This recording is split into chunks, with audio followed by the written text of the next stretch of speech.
Yo mga kabarangay, it's your boy Papa Bam in the place to be. And since mo taon-taon ako gadulaan ng airsoft practical shooting, daghan kayo sigig pangutana sa ako sa akong Facebook kung unsaon daw pag-appeal, unsa daw requirements, naaba daw age limit. Pues karong orasa atong tubagon ang inyong mga pangutana. Syempre kauban ako ang akong team karon, ang Nestle Action Air Shooters Club. Ug ato mahinabi karon ang among former president sa NAASC, Mr. Guj Agbayani. Sir, may mga gapakutana sir ba? Kung unsa daw ang ila makuha daw, kung mo-appeal daw sila ni ining airsoft practical shooting.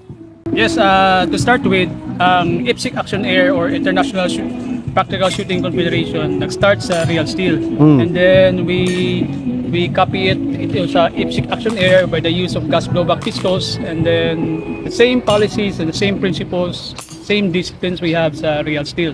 So unsay makuha na diri? Mental discipline and sportsmanship sa kanina sports, sa shooting sports. Sa mga gusto mo appeal sir, unsa po requirements ani?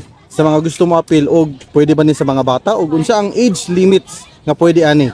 Yes, gusto mag-appeal na katong wala pa basic background sa practical shooting, natay you must first undergo gun safety seminar or gun safety handling, and then the basics sa gas blowback pistols. Now you operate it. It's the same sa replica, same sa Real Steel. So the only thing is we use green gas pistols. And then age limit is we can start shooting.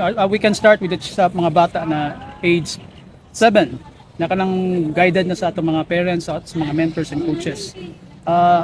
Upper limit, wala problema. We have senior category para ana, ladies and male na.